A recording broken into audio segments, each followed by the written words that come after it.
오늘 하나님의 말씀은 열왕기하 19장 8절로 37절 단락을 보겠습니다. 히스기야 네 번째 말씀입니다.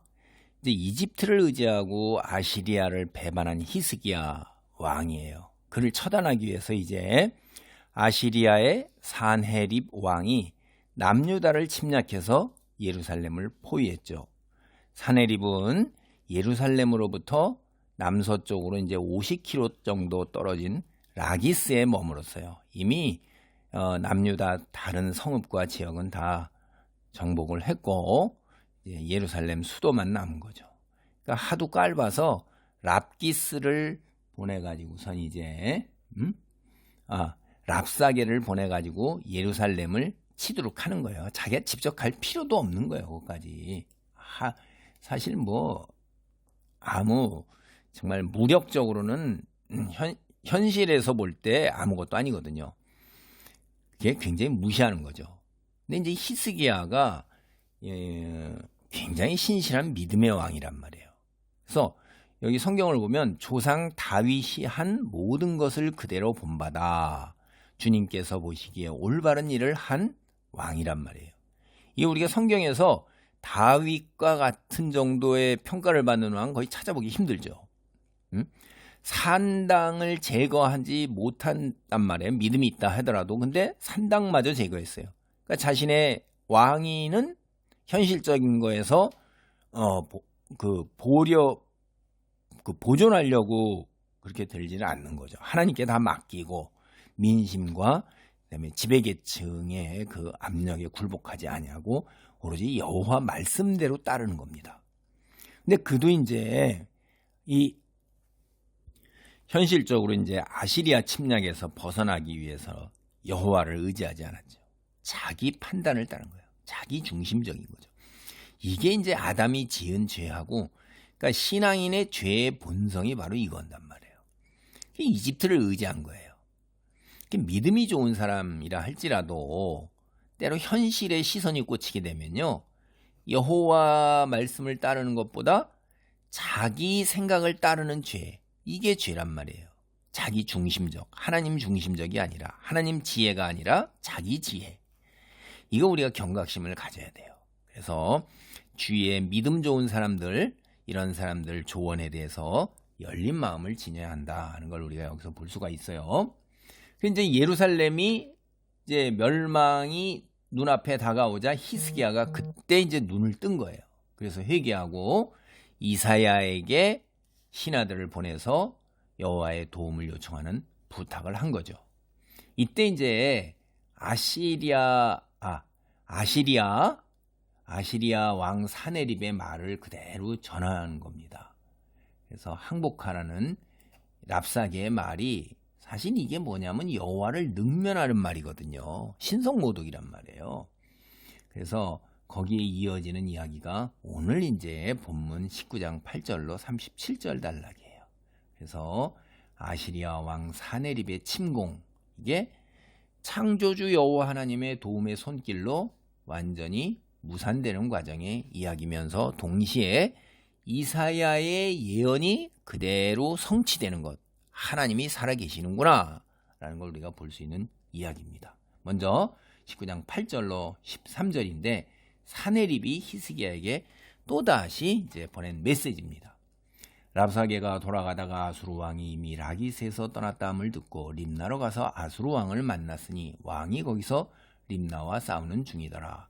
아수르 왕은 구스왕 디르아가 당신과 싸우고자 나왔다함을 듣고 다시 히스기야에게 사자를 보내며 이르되 너희는 유다의 왕 히스기야에게 이같이 말하여 이르기를 네가 믿는 네 하나님이 예루살렘을 아수르 왕의 손에 넘기지 아니하겠다는 말에 속지 말라. 아수르의 여러 왕이 여러 나라에 행한 바 진멸한 일을 내가 들었나니 내가 어찌 구원을 얻겠느냐. 내 조상들이 멸하신 여러 민족 곧 고산과 하란과 레셋과 들라살에 있는 에덴 족속을 그 나라의 신들이 건졌느냐. 하마도 왕과 아르바도 왕과 스발와임 성의 왕과 헤나와 야어의 왕들이 다 어디 있느냐 하라니라. 그러니까 여호와께서 이사야를 통해 말씀하신 대로 사네립이 이제 예루살렘에서 군대를 이동해야 하는 상황이 벌어진 거예요. 사네립의 신하들은 사네립이 이집트에서 진군해오는 군대를 상대하기 위해서 라기스에서 림나로 이동했다는 이제 소식을 들은 거예요. 그러나 사네립은 결코 예루살렘에서 조용히 물러서려 하지 않는 거예요. 반역을 했으니까 그 반역에 대한 대가를 치르게 하려는 거죠. 개인적 원한이 굉장히 깊은 거죠. 만약에 그대로 놔두면 딴 데서도 반역을 해도 살아남은 예가 되니까 자기 정권 왕위에도 보탬이 되지가 않죠. 그래서 예루살렘을 떠나면서 다시 한번 이제 히스기야에게 예루살렘 거기 위협하는 거죠. 그러나 여호와를 능멸하는 그 망언, 그게 자기 죽음을 재촉하는 원인이 된다 하는 걸 결코 알지를 못하는 거죠. 영적으로 눈이 멀었는데 뭐 이게 그걸 깨달을 수가 있겠습니까? 그리고 여기에 이제 구수, 이거는 오늘날 에디오피아라고도 이제 이야기도 하는데, 어쨌든 그 다르하가, 구수의 다르하가 이제 대군에 이끌고 오고 있다는 소식이 들리는 거예요. 그러니까 소식을 들은 사네립은 급히 이제 자기가 머물던 라기스를 떠나서 림나라는 곳에 가서 그를 맞이해서 전쟁을 할 준비를 하는데, 라기스에서부터 약 15km 떨어진 북쪽에 있는 성읍이에요. 이 전쟁 끝나면 그는 군대를 다시 이끌고서 본국으로 돌아가야 될 상황일 거예요. 왜냐? 너무나 가나안 전쟁을 장기화해서는 자기 왕국 자체가 힘든 거예요, 이게. 왜냐하면 2년 전에 이제 아시리아하고 아시리아가 강하게 됐다가 결국은 바벨론이 일어나서 아시리아를 멸망시키잖아요. 근데 아직은 아시리아가 훨씬 더 강한 거예요. 2년 전에 바벨론의 무로닥 반란을 일으켰을 때 제거했는데, 바벨론이 다시 군대를 일으켜서 서쪽으로 진군해 올지 모른단 말이에요. 완전히 멸망시키지 못한 거예요.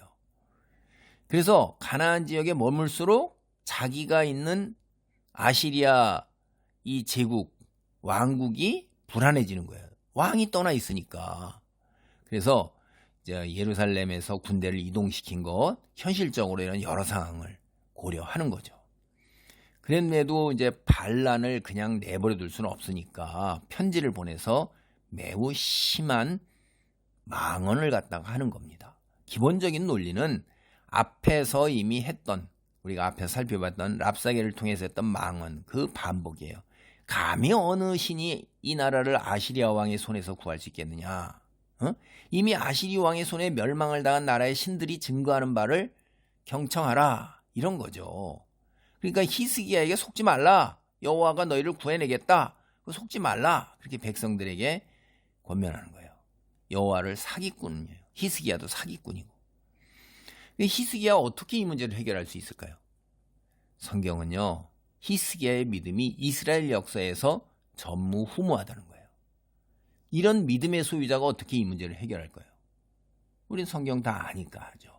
그래서 여호와기하 19장 14절로 19절 보면 히스기야가 이제 하나님께 기도를 드려요. 히스기야의 사자의 손에서 편지를 받아보고 여호와의 성전에 올라가서 그 편지를 여호와 앞에 펴놓고 그 앞에서 히스기야가 기도하여 이르되, 그룹들 위에 계신 이스라엘의 하나님 여호와여, 주는 천하 만국의 홀로 하나님이시라. 주께서 천지를 만드셨나이다. 여호와여, 귀를 기울여 들으소서. 여호와여, 눈을 떠서 보시옵소서. 사네립이 살아계신 하나님을 비방하러 보낸 말을 들으시옵소서. 여호와여, 아수르 여러 왕이 과연 여러 민족과 그들의 땅을 황폐하게 하고 또 그들의 신을 불에 던져 싸우니 이는 그들이 신이 아니요 사람의 손으로 만든 것 곧 나무와 돌뿐이므로 멸하였나이다. 우리 하나님 여호와여, 원하건대 이제 우리를 그의 손에서 구원하옵소서. 그리하시면 천하 만국이 주 여호와가 홀로 하나님이신 줄 알리이다. 히스기야의 기도를 보면요, 하나님께서 왜 그의 신앙을 극찬하고 있는지 우리가 알 수 있어요. 그는 정말로 지적으로 자신과 여호와 사이에 있는 경계선을 아는 거예요. 그리고 이 상황에서 이게 사네립의 문제가 이제 자기 손을 떠난 거예요. 응? 그리고 그 사실을 인정한 영적 안목을 지닌 거예요. 사네립의 편지를 딱 받아든 순간 여호와에 대한 망언이잖아요. 이제 그전까지 말로만 하다가 이제 실증적인 증거가 있는 거예요. 이 갈등, 이 전쟁은 나와 사내립의 싸움이 아니라 여호와와 사내립의 싸움이다. 이렇게 딱 인식한 거예요. 히스기야 기도, 여기 지금 이 기도문은 시편에 개인 탄식을 하면서 하나님 고통과 어려움과 막 이런 걸 아뢰잖아요. 그런 형식이에요, 이게. 그래서 이게 흔하게 6편, 13편, 102편 등 보면 이게 다 개인 탄식이거든요. 하나님 하면서. 그래서 이제 세 부분으로 우리가 볼 수 있는데, 첫째가 하나님의 위대하심을 찬양하고, 그리고 이제 자기의 문제를 가운데 부분에서 하나님께 아뢰는 거예요. 그리고 마무리하면서 아시리아 이거 침략 문제, 하나님의 도움을 간구하는 것입니다. 이렇게. 그래 이제 사실 히스기야 믿음이 신실하잖아요. 사내립의 편지를 받아든 순간에 아마 마음속으로 쾌재를 부르면서 화난 거예요. 야, 이제 됐다. 사내립이 하나님께 한 망언을 증명할 수 있는 물증을 손에 넣었으니 이제 일은 끝난 거다. 이렇게 생각한 거죠. 막 흥분해서 떨리는 손으로 편지를 들고 이제 성전을 향해 막 달려가는 거죠. 한달음에. 그리고 편지를 딱 하나님 앞에 보란 듯이 펼쳐놓고 여호와께 기도하는 거죠. 여호와여, 명예가 훼손되었으니 이 문제는 이제 내 문제가 아니라 하나님 여호와와 사내립의 문제, 그거 아닙니까? 그는 이 세상 살면서 이거 우리가 참 본받아야 될 게요. 어디까지가 내가 염려해야 할 영역이냐. 인간이 어디까지가 불안해하고 근심하고 힘써야 할 영역이냐. 그 이후는 어디가 하나님께 속한 영역인가. 이걸 너무나도 확실하게 잘한 거예요. 그리고 그대로 살아가는 거예요. 이게 우리가 대단한 믿음의 영웅이라는 거죠. 이런 게. 우리도 다 이런 걸 알아야 돼요. 인간은 자신의 한계와 능력, 그게 어디까지인가를 알아야 돼요. 그리고 그래서 하나님 전적으로 신뢰하는 것, 이게 믿음이란 말이에요. 이걸 하나님께서 귀하게 여기시는 거예요. 히스기야의 기도는 굉장히 매끄러운 흐름으로 전개됩니다. 그럼 먼저 세상의 신이라 불리는 그 누구도 여호와 같은 분이 없다는 거예요. 여호와만이 세상을 창조한 신으로 세상을 다스리는 신이라고 찬양을 해요. 하나님에 대한 진리를 확인한 거예요. 근데 이렇게 사실을 위협하는 일이 일어난 거를 탄원하는 거죠. 사내립이 망언을 했다는 거예요. 그리고 아시리아 왕이 이렇게 말할 만한 동기를 가지고 있다 이 말이에요. 다른 민족들의 신들을 다 멸망시켜버리지 않았느냐 이렇게 하고 여호와의 자존심을 살짝 자극하죠. 그러나 자신은 여호와만을 신뢰한다는 거예요. 왜? 열방의 신은 신이 아니고 인간이 만들어내는 나무나 돌, 여호와 같지 않다는 거예요. 여기에 근거해서 히스기야가 여호와께 간구하는 것입니다. 주님은 열방의 신들과 전혀 다르십니다. 그 다른 점을 아시리아 왕과 온 열방에 보여주십시오. 그거 어떻게 보여줄 수 있어요? 당신의 백성인 우리를 구원해 주어서요. 응? 살려주세요. 이렇게 기도하지 않았어요. 당신의 훼손된 명예를 회복하소서. 그리고 그 과정에서 우리를 살짝 구원해 주소서. 야, 이거 정말 기가 막히게 멋진 기도예요. 참 기도를 이렇게 막 오늘날 막 맹목적으로 달라붙어 가지고 막 열성과 치성을 들이면서 그냥 막 뒹굴뒹굴 하다시피 막 그냥 뭐 1000번째 뭐 1000번씩 기도에 뭐 100일 기도, 이거 참 어떻게 이렇게 샤머니즘적인 게 들어왔나 몰라요.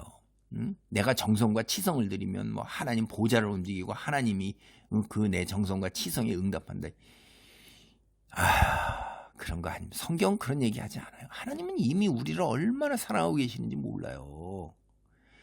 여호와께서 이런 멋진 기도, 이거 안 들어주실 수 있어요? 응? 그래서 이어지는 열왕기하 19장 20절로 37절, 이건 하나님의 구속, 하나님이 우리를 구원하여 주신단 말이에요. 응? 그게 주제예요. 21장 하반절로부터 31절인데 제가 핵심만을 보겠습니다. 내가 누구를 꾸짖었으며 비방하였느냐? 누구를 향하여 소리 높였으며 눈을 높이 떴느냐? 이스라엘의 거룩한 자에게 그리하였도다. 여기 네가는 사내립이에요. 그리고 네가 사내립, 내게 향한 분노와 네 사내립, 교만한 말이 내 귀에 들렸도다. 그러므로 내가 갈고리를 내 코에 꿰고 사내립의 코에 꿰고 자갈을 사내립 내 입에 물려 너를 사내립을 오던 길로 끌어 돌이키리라 하셨나이다. 그리고 이제 유다 족속은 어떻게 되냐? 유다 족속 중에서 피하고 남은 자는 다시 아래로 뿌리를 내리고 위로 열매를 맺을지라. 온 유다가 다 정복당했지만 남은 자가 있다는 거죠. 그리고 또 남은 자 대부분이 예루살렘에서부터 나온다는 거예요. 남은 자는 예루살렘에서부터 나올 것이요 피하는 자는 시온산에서부터 나오리니 여호와의 열심히 이 일을 이루리라 하셨나이다. 그러니까 예루살렘 수도죠. 수도에 성전이 있죠. 그걸 시온산이라는 거예요. 그러니까 예루살렘에 있는 자 남은 자들이 대부분 거기에 있고, 그리고 누가 하신다는 거예요? 여호와의 열심, 하나님께서 하신다는 거예요. 그리고 이제 이게 시로서 이렇게 딱 여호와께서 말씀을 하신 겁니다.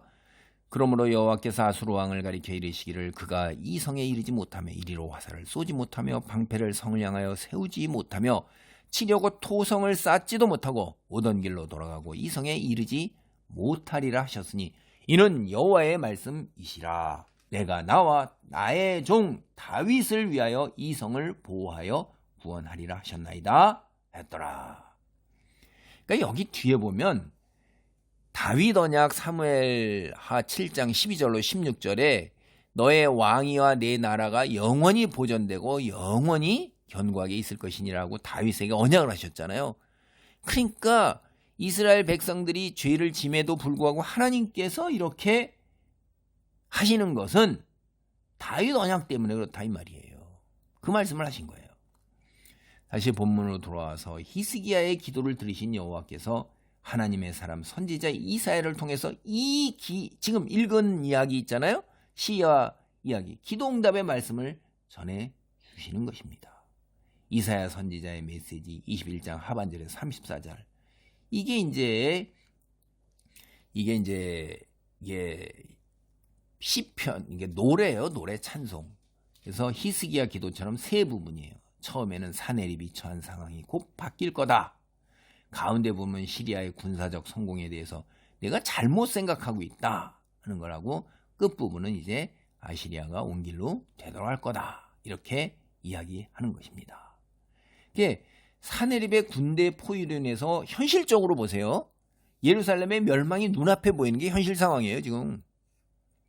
근데 여호와께서 이런 벼랑 끝에 몰린 상황에서도 예루살렘이 사내립 손에서 풀려날 거라고 약속하는 거예요. 이게 굉장히 강한 이미지죠.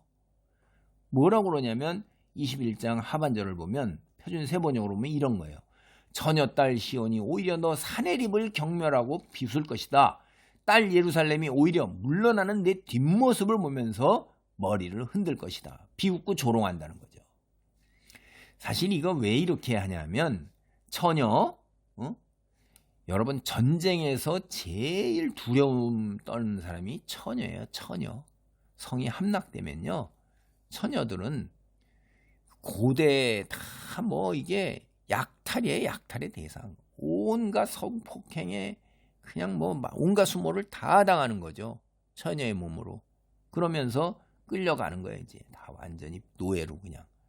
그래서 시온을 처녀로 비유해서 성폭행과 수모, 노예 이런 걸로 위험에 노출되어 있던 처녀가 이제 안전한 먼 발치에서 자신을 겁탈하는 자를 머리를 흔들면서 대놓고 조롱하고 비웃는 이미지예요.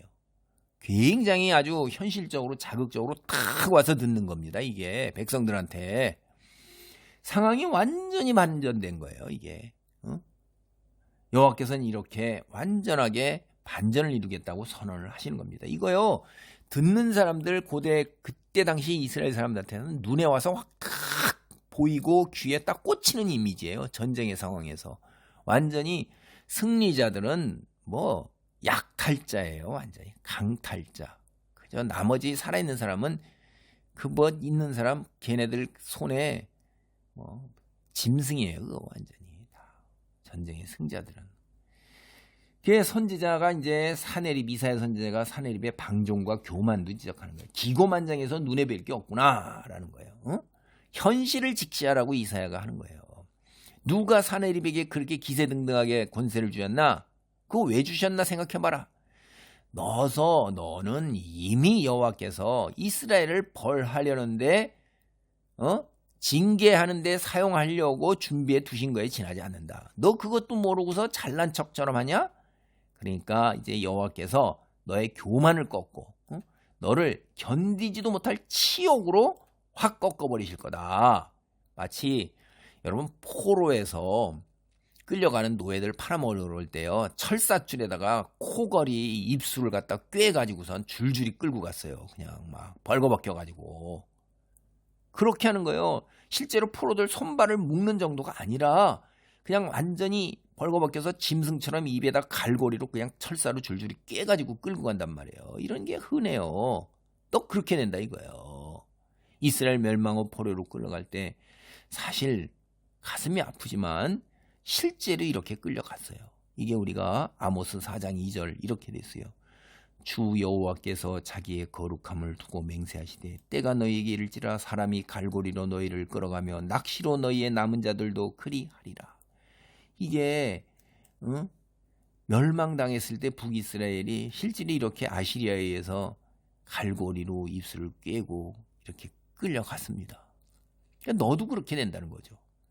이사야는요, 이 일이 여호와의 선언대로 일어날 거를 확신하는 징표를 주는 거예요. 이게 왜 구약에서 징표를 주냐면 예언한 일이 그대로 될 거를 보장하는 거예요. 그리고 또 동시에 누가 역사를 주관하셔요? 여호와라는 거예요. 여호와께서 역사를 주관하시고 다스리고 이끌어 가신다는 거를 그거를 입증하는 거예요. 이사야가 준 징표가 뭐냐면 이스라엘 결코 끌려가지 않을 거라는 거예요. 매년 이 땅의 소산을 먹게 될 거라는 거죠. 그래서 이러한 일이 일어나면 이제 너희는 여호와께서 진실을 선포한 것, 여호와께서 이미 말씀하시고 예언하신 거 그대로 이루어졌구나, 그런 거예요. 이제 나무 뿌리가 완전히 뽑힌 것 같은 유다가 다시 이 땅에 심겨서 뿌리를 내리고 열매를 맺게 될 거라는 거예요. 이거 누가 하신 거예요? 여호와의 열심히 다윗 언약대로 유다와 예루살렘을 보호할 거라는 겁니다. 아니, 창조주 하나님께서 여호와께서 시온을 보호하시는데 예루살렘을 보호하는데 누가 들어와요? 사내리 결코 입성조차 못할 거라는 거예요. 그래서 히스기야는 여호와의 축복 아래서 살고 반대로 사내립은 여호와의 심판 아래 죽는다는 거예요. 이 고고학적 증거가 이걸 뒷판을 증거합니다. 지금 아시리아에 남은 토판 기록 이런 데 다 뭐냐면 사내립이 결코 예루살렘에 입성하지 못한 사실이 기록되어 있어요. 성경뿐만이 아니에요. 안 믿어서 그렇지. 성경 역사적 사실인 것은 역사적 사실 그대로 기록되어 있는 그런 것들은 고고학적 증거에 다 나옵니다. 여러분, 다윗 언약 때문에 그런 거예요. 다윗이 죽은 지가 얼마나 오래됐어요. 그런데도 여전히 이렇게 영향력을 미치고 이사야 7장을 보면 아하스 시대에도 하나님께서 다윗 언약 때문에 구원을 베푸셔요. 여러분, 다윗이 살면서 자신의 믿음과 삶이 후대에 이처럼 선한 영향력을 미치고 왕들의 그 믿음의 평가 기준이 될 걸 알겠어요? 북이스라엘은 여로보암이에요. 여로보암이 금 신상 송아지 만들어 놓은 거 맨날 그 여로보암 평가 따라가지고 몽땅인데 남유다는 다윗의 믿음에 이게 기준이에요. 야, 우리가 살지만은 지금 내가 사는 시대, 내가 사는 공간, 내가 주어진 삶의 자리, 이거에 우리는 충성하고 순종하고 신실해야 돼요. 우리는 위 선조로부터 온 믿음이 오늘날 나를 있게 만든 거고, 현실의 나의 믿음이 내 주변 옆에 사람들과 그물처럼 얽혀있고 후대에 내 다음 사는 사람들에게 어떤 영향을 미칠지 다 몰라요. 그래서 과거, 현재, 미래 이 믿는 자들을 다 합쳐서 교회라고 그러는 거예요. 우리가 오늘날 교회라고 그러는 건 예배당 건물이에요. 이 교회는 하나님 백성의 공동체입니다. 그 안에 다윗도 있는 거예요. 자기가 어떤 영향을 미칠지 모르고 사도 바울도 어떤 영향을 미칠지 몰랐어요. 사도 바울이 전도한 것이 오늘날 기독교입니다. 그래서 학자들은 예수의 기독교가 아니라 바울의 기독교라고까지 말하는 거예요. 바울 자기 자신은 초라하게 죽고 초라하게 전도여행 떠나고 그렇게 오늘날 상상도 못할 이런 기독교를 어떻게 내다봐요. 우리는 그저 하나님께 맡겨진 삶의 자리에서 충성하고 순종하는 거예요. 그게 소명이에요. 우리의 삶 홀로 우뚝 솟아있는 게 아닙니다.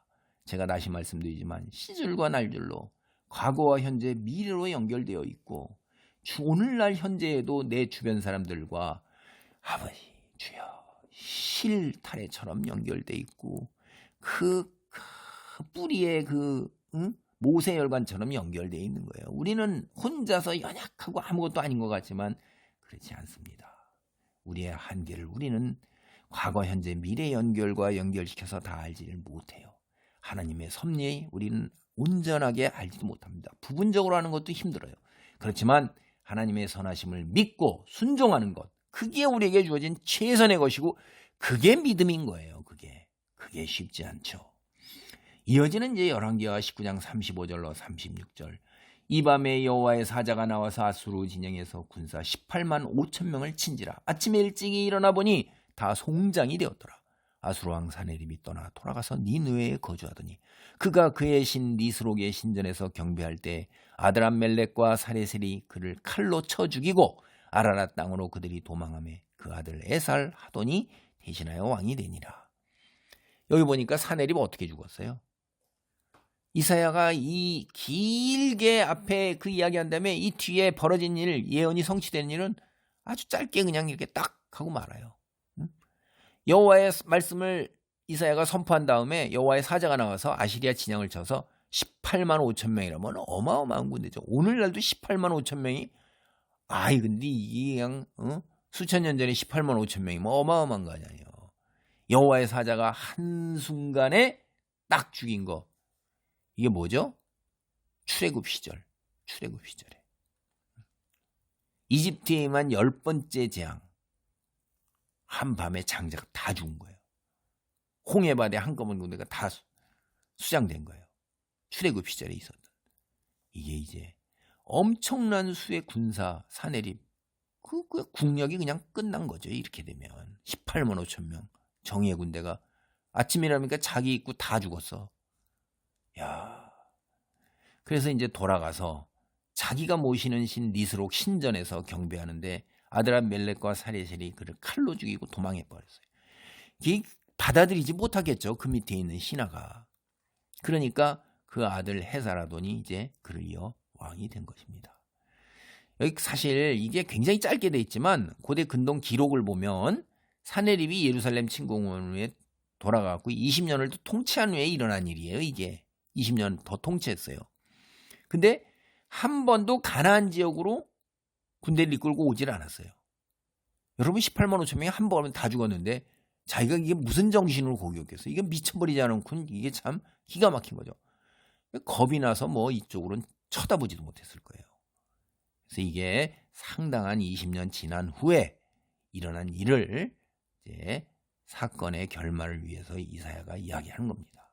사네립의 암살은 주전 예수님 오시기 681년인데 역대기의 바벨론 왕의 역대기, 자기네 왕들의 기록이 있을 거 아니에요. 사네립이 암살당하고 에사라돈이 그들을 이어 왕이 되었다. 이런 기록이 그대로 다 나오고 있습니다. 여기서 이제 대단히 흥미로운 사실이 있어요, 여러분. 이사야서나 열왕기나 사네립의 종말의 지면을 많이 할애하지 않아요. 오늘날 어떻게 하겠어요? 여러분 오늘날 이렇게 분위기나 우리가 오늘날 기준으로 보면 막 이런 일이 일어난 거를 앞에보다 뒷부분을 몇 배는 더 길게 그리고 상세하게 드라마틱하게 이렇게 묘사할 거예요. 그래서 이제 하나님을 찬양합시다. 성도들을 권면하고 믿읍시다. 뭐 간증을 활기차게 전개해 나가요. 근데 오늘 본문 왜 이렇게 사네립의 죽음 아주 간단하게 이렇게 요약해 볼까요? 아니 하나님께서 선포하신 말씀 예언이 성취되는 게 뭐가 새로운가요? 이게 성경의 간증이에요. 하나님의 예언이 성취되는 것 지극히 당연한 일이에요. 아침 되면 해가 뜨는 게 당연한 건데 뭐 해 뜬다는 거에 대해서 막 그냥 막 그게 뭐 햇살이 따스럽고 부드럽고 산들바람같이 눈동자에 비추니 뭐 사겠다고 5만 가지 묘사로 막 그냥 간드러지게 막 이렇게 하면서 우리를 그래서 하나님 뭐 찬양합시다 뭐. 아니 하나님이 운행질서에 해 뜨는 게 당연한 거 아니에요? 뭐 아침에 해 떴습니다. 둥근 해가 떴습니다. 그죠 그냥. 그러니까 말이 필요 없다는 거야. 하나님의 연 성취되는 건. 근데 오늘날 얼마나 수다스럽고 말 많고 장하고 말초신경을 자극해요. 간증이. 응? 여러분 이거 우리 잘 생각해 봐야 돼요. 본문의 입장 평형은 충격이고 새롭게 우리가 살펴야 할 도전인 것입니다. 막 이렇게 하면 간 기도를 막 매달려서 열심히 했더니 하나님께 정성을 다하고 치성을 올렸더니 내가 얼마나 열심을 냈는가, 얼마나 치성을 올렸는가. 그랬더니 하나님께서 드디어 응답하셔서 기적이 일어났다. 이거 아니에요, 간증. 이게 무슨 간증이에요. 근데 왜 나는 안 일어날까? 그런 사람들 간증이요, 여러분. 저도 잘 모르겠는데 열에 하나나 그렇고 대부분 안 일어나잖아요. 오늘날 그렇게 기적이 일어납니까? 암으로 기적 치유받았다는 사람, 아니 암으로 죽는 사람이 더 많잖아요. 사업 망했다 그러는데 그러면 기도했더니 다 그렇게 다 사업 다 일어나서 흥왕하게 되고 다 근데 이전보다 더 그렇게 됐어요? 안 되는 사람이 훨씬 더 많잖아요. 그럼 안 되는 사람은 어떡하라고요? 이거 뭔가 잘못된 거예요. 현실을 우리는 안 된다는 거 알아요. 성령의 역사가 옛날처럼 초기에처럼 그렇지 않다는 것도 우리도 알아요. 왜 그래요? 우리가 잘못된 겁니다. 간증이. 내가 그래서 감동을 받아서 회개하고 열심히 기도해서 기도 응답 받자고 각오를 굳게 하며 은혜 받았다. 이렇게 샤머님적으로 만들어서 가스라이팅하고 있는 거, 이거 정말 나쁜 거예요. 우리가 샤머니즘적 기복신앙에 매몰되면 안 됩니다. 성경 말씀의 진리, 하나님 나라의 백성으로 이 세상을 살아가는 것, 그게 우리의 소명이고 그게 중요한 거예요. 세상에서 내가 기도해가지고 세상에서 원하는 것들, 안락한 삶, 평안, 형통, 치유, 회복, 이게 이루어졌다. 그 잠깐 있다 가는데 사도 바울은 그 배설물이라고 그러는데 왜 그걸 배설물 똥을 붙들고 이뤄달라고 그러지? 그럼에도 불구하고 우리는 하나님의 백성으로서 어떻게 살아가느냐, 세상 사람과 구별된 삶의 모습, 그거 드러내라는 거예요, 여러분. 그래서 간증이라는 건 사실 하나님 뜻에 부합하도록 기도에 열심을 내었다. 하나님 뜻에 부합하는 기도예요. 그랬더니 기적적으로 응답하셔서 이제 예전보다 훨씬 더 하나님의 백성으로 살고자 애를 쓰는 그 수준, 변화된 정도, 그게 내가 이렇게 달라졌습니다. 사람이 이렇게 변했습니다. 이거죠. 응?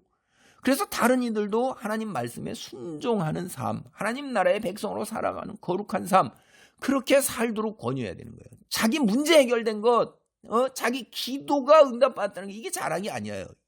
응?